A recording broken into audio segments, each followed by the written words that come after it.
वीरू भाई, ये टीम ने कभी चेस किया है नहीं।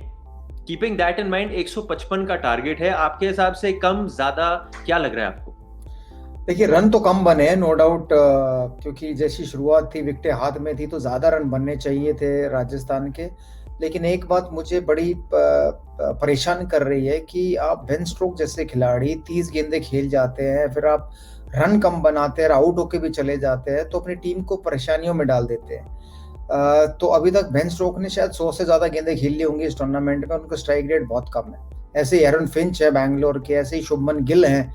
ये तीनों प्लेयर ओपनिंग कर रहे हैं, 100 बॉलों से ज्यादा इस टूर्नामेंट में खेल चुके हैं और उनका स्ट्राइक रेट इतना कम है, और अपनी तीनों प्लेयर अपनी टीमों के लिए ना एक मुश्किल खड़ी कर जाते हैं जब वो आउट होके जाते हैं। तो इससे बेहतर तो ये होगा कि बेन स्टोक्स नीचे आए और वो अगर 10-15 बॉलें जितनी भी उन्हें मिले उस पर 20-25 रन बनाए तो एटलीस्ट कुछ कंट्रीब्यूट करेंगे। बट शायद मुझे लगता है कि शेन वॉर्न ने उनको ओपनिंग के लिए बुलाया है, तो जब तक वो सफल नहीं होंगे शायद तब तक उन्हें नीचे लाएंगे भी नहीं। तो ऐसा कुछ सोच के भेजा होगा मैनेजमेंट ने या शेन वॉर्न ने उन्हें। बट कुल मिलाकर रन कम रहे हैं, बट फिर भी हमने देखा है कि जब जब रन कम भी रहते हैं तो चेज करने में भी मुश्किल आती है। अगर पहली टीम बनाने में मुश्किल आ रही है पहली टीम को, तो चेज करने में मुश्किल आएगी, और ये तो ऐसी टीम है जिसने अभी तक चेज किया नहीं है इस टूर्नामेंट में।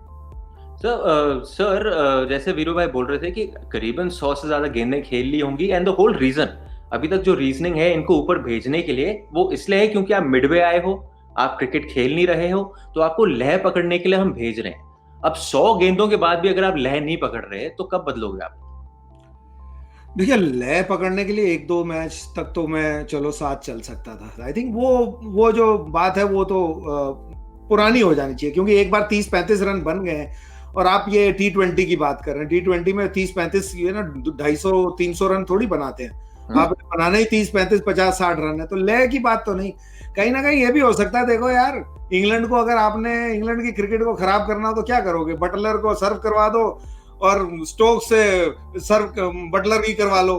तो ये क्या हो सका, हमें क्या पता कौन कब आ रहा है, क्या सोच के आ रहा है। क्योंकि लय पकड़ने में तो मैं बीरू के साथ हूँ। लय तो ठीक है, जिस दिन आए थे न्यूजीलैंड से आए हैं और खेले नहीं है क्रिकेट, उस वक्त तक तो मैं समझ आती है, लेकिन उसके बाद फिर लय पकड़ लेनी चाहिए।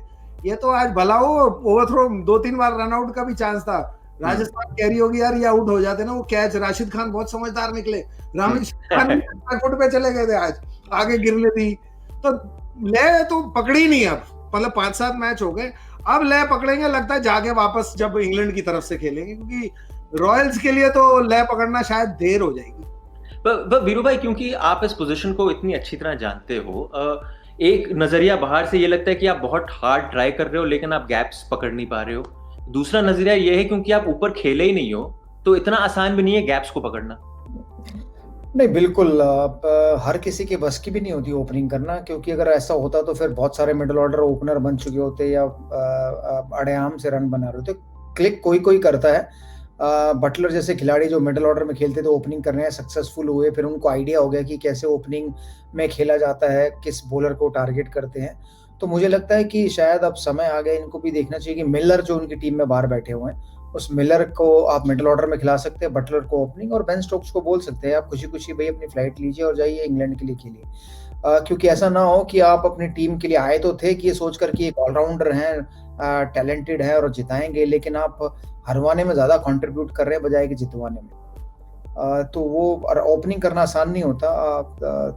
बहुत मौके हो चुके हैं, इससे बेहतर है कि अब समय आ गया कि बटलर को वापस ओपनिंग में लाएं और आप नीचे अपने मिडिल ऑर्डर में अगर मिलर को खिला सके तो उसको एडजस्ट करें।